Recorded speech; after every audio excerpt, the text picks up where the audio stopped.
নমস্কার বন্ধুরা, বন্দনা রান্নাঘরে আপনাদেরকে স্বাগত জানাই।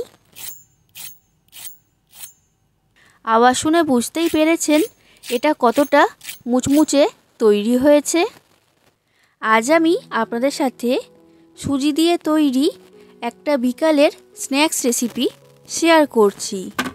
এটা খুবই মুচমুচে আর খুবই মুখরোচক খেতে হয়, তৈরি করাও খুবই সহজ। চা বা কফির সাথে এই স্ন্যাক্সটা আপনারা পরিবেশন করতে পারেন। এছাড়াও টমেটো সসের সাথে খেতে কিন্তু দারুণ লাগে। বাড়িতে অতিথি এলে তখন দোকান থেকে কিছু না কিনে এনে বাড়িতেই আপনারা সুজি দিয়ে এটা তৈরি করে গরম গরম পরিবেশন করতে পারবেন। সকলেই এটা খেতে খুবই পছন্দ করবে। আর এটা জেনে অবাক হয়ে যাবে যে সুজি দিয়ে এত টেস্টি আর মুচমুচে স্ন্যাক্সটা তৈরি করা হয়েছে। তাই বন্ধুরা, আপনারা পুরো ভিডিওটা দেখতে থাকুন। আশা করছি আপনাদের সকলের রেসিপিটা খুবই ভালো লাগবে।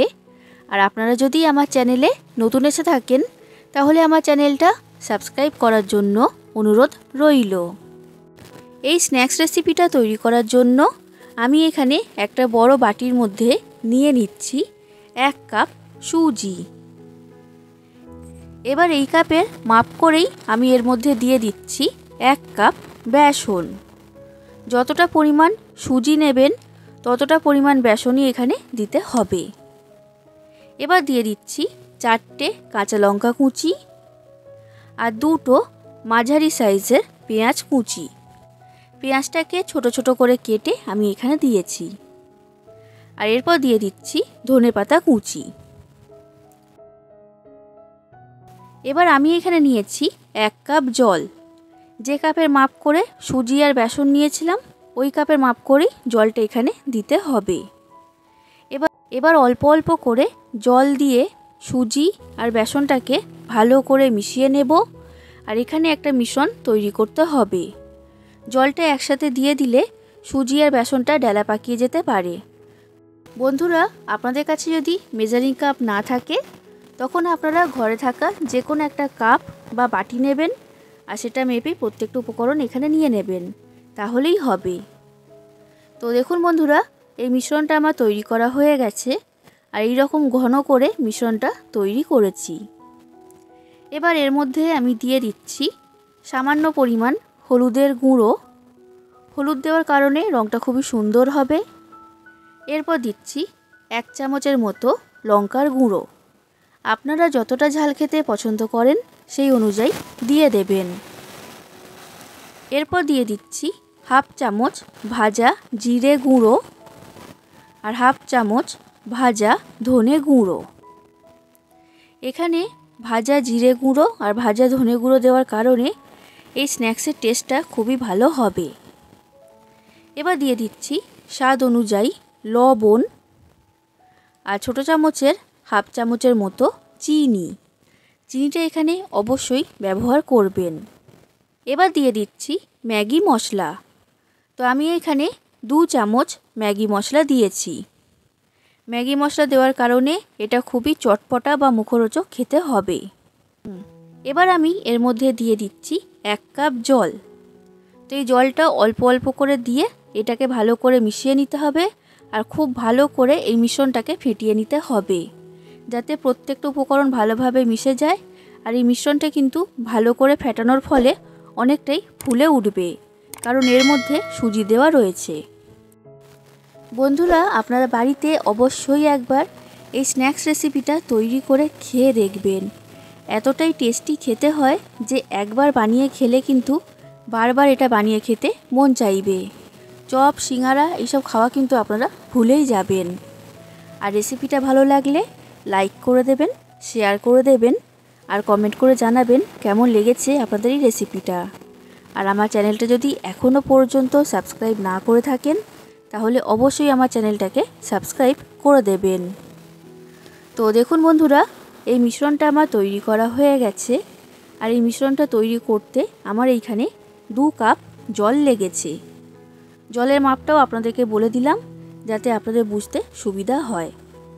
আর মিশ্রণটা দেখে বুঝতেই পারছেন খুব বেশি পাতলা হয়নি, আবার খুব বেশি ঘনও হয়নি। এবার এই যে মিশ্রণটা আমি তৈরি করেছি এটাকে আমি রেস্টে রেখে দিচ্ছি 5 মিনিট। এই 5 মিনিটের মধ্যেই এটা খুব ভালো মতো সেট হয়ে যাবে। এই সময়ের মধ্যে আমি এখানে একটা থালা নিয়েছি। এবার থালার মধ্যে আমি দিয়ে দিচ্ছি সাদা তেল বা রিফাইন্ড অয়েল। এবার তেলটাকে ভালো করে থালা চারিদিকে লাগিয়ে নিতে হবে, কোনো দিকে ফাঁকা থাকলে কিন্তু হবে না। তেলটা লাগানো হয়ে গেছে, এখন এই থালাটা আমার তৈরি। এরপর গ্যাসের মধ্যে একটা ফ্রাই প্যান গরম হতে বসিয়ে দিয়েছিলাম। ফ্রাই প্যানটাকে ভালো করে গরম করে নিয়েছি।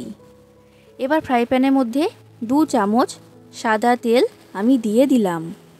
তেলটা এখন গরম হয়ে গেছে।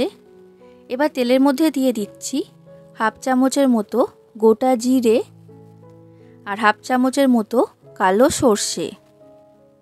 এবার গোটা জিরে আর সর্ষেটাকে আমি হালকা নাড়াচাড়া করে ভেজে নিচ্ছি। এবার যে সুজির মিশ্রণটা তৈরি করেছিলাম সেটা আমি ফ্রাই প্যানের মধ্যে ঢেলে দিচ্ছি। তো সব মিশ্রণটা দিয়ে দিয়েছি। এবার গ্যাসের ফ্লেমটা মিডিয়াম থেকে হাই ফ্লেমে রেখে এটাকে ভালো করে পাক দিয়ে নেব।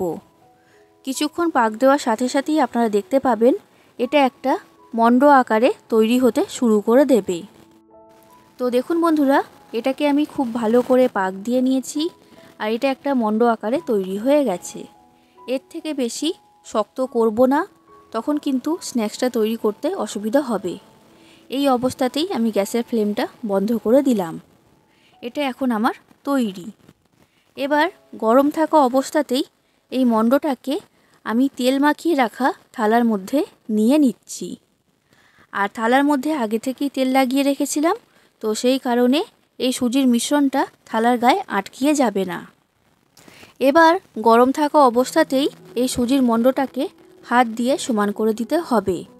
আর হাতের মধ্যে আমি তেল লাগিয়েছি, তো সেই কারণে এটা হাতের মধ্যে আটকিয়ে যাবে না আর এটা কিন্তু গরমও লাগবে না। খুব তাড়াতাড়ি এটা সমানভাবে চাড়ানো হয়ে যাবে। আর এটাকে আমি চৌকো আকারে তৈরি করে নিচ্ছি। আর এই কাজটা কিন্তু খুবই তাড়াতাড়ি করতে হবে, কারণ এটা ঠান্ডা হয়ে যাবার পর সুজিটা জমাট বেঁধে যাবে, তখন আর এটাকে সমানভাবে চাড়ানো যাবে না। তো দেখুন বন্ধুরা, এটাকে আমি চৌকো আকারে তৈরি করে নিয়েছি। এখন এটাকে আমি এইভাবেই রেখে দেব 4 থেকে 5 মিনিটের জন্য। এই সময়ের মধ্যেই এটা ঠান্ডা হয়ে যাবে। এটা ঠান্ডা হয়ে যাক, তারপর আমি আপনাদেরকে দেখাবো। দেখুন বন্ধুরা, 5 মিনিটের মতো সময় লেগেছে এটা ঠান্ডা হতে। এবার এটাকে পিস করে আমি কেটে নেব। তার জন্য আমি এখানে একটা ছুরি নিয়েছি আর ছুরির গায়ে আমি তেল লাগিয়ে নিচ্ছি। তেল লাগানোর কারণে এটা কাটার সময় ছুরির গায়ে আটকিয়ে যাবে না। এবার আপনারা আপনাদের পছন্দ মতো যে কোনো শেপে এটাকে কেটে নিতে পারবেন। আমি এখানে একটু বড় সাইজের করেই এটাকে পিস করে নিচ্ছি। এটা আমার কাটা হয়ে গেছে। এবার তুলে দেখাচ্ছি যেটা কেমন তৈরি হয়েছে। দেখুন বন্ধুরা, খুব সহজেই থালার মধ্যে থেকে এটা উঠে এসেছে আর এটা কিন্তু খুবই সুন্দর জমাট বেঁধে গেছে, দেখে বুঝতেই পারছেন। ঠিক একই রকমভাবে আমি সবগুলোকে থালার মধ্যে থেকে তুলে নিই, তারপর আপনাদেরকে দেখাচ্ছি। এই সুজি স্ন্যাক্সগুলোকে আমি থালার মধ্যে থেকে তুলে নিয়েছি আর এইগুলো এখন ভাজার জন্য তৈরি। এবার এই সুজি স্ন্যাক্সগুলো ভাজার জন্য গ্যাসের মধ্যে একটা ফ্রাই প্যানে সাদা তেল গরম হতে বসিয়ে দিয়েছিলাম। তেলটাকে ভালো করে গরম করে নিয়েছি। আর তেলটা এখানে খুব বেশি দিইনি, কারণ এইগুলোকে আমি শ্যালো ফ্রাই করব। তবে আপনারা চাইলে এগুলোকে ডিপ ফ্রাইও করতে পারবেন। এবার গরম তেলের মধ্যে একটা একটা করে সুজি স্ন্যাক্স আমি দিয়ে দিচ্ছি। আর একসাথে অনেকগুলো দেবেন না, বেশি হয়ে গেলে এগুলো ভাজার সময় ভেঙে যেতে পারে। আর তেলটা এখানে ভালো করে গরম করার পরেই স্ন্যাক্সগুলো ফ্রাই প্যানের মধ্যে দিতে হবে। ঠান্ডা তেলের মধ্যে দিলে এগুলো ফ্রাই প্যানের গায়ে আটকিয়ে যেতে পারে। এবার গ্যাসের ফ্লেমটা লো থেকে মিডিয়াম ফ্লেমে রেখে এইভাবে উল্টে পাল্টে সুজি স্ন্যাক্সগুলোকে আমি ভেজে নেব। আর এইভাবে ভাজলে এই স্ন্যাক্সগুলো খুবই মুচমুচে তৈরি হবে। দেখুন বন্ধুরা, এই সুজি স্ন্যাক্সগুলো আমার ভাজা হয়ে গেছে আর এটা খুবই মুচমুচে তৈরি হয়েছে। এর থেকে বেশি লাল করব না।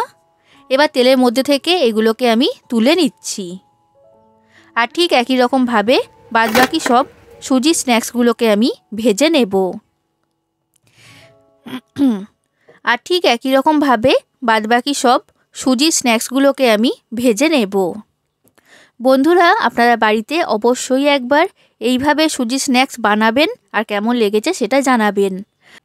এবার ভেতর থেকে এই সুজি স্ন্যাক্সটা কেমন তৈরি হয়েছে সেটাও আমি আপনাদেরকে দেখিয়ে দিচ্ছি। দেখুন, এটা খুবই সুন্দর তৈরি হয়েছে। তাহলে বন্ধুরা, আজ আসি। আবার দেখা হবে অন্য কোনো দিন অন্য কোনো রেসিপির সাথে। ধন্যবাদ।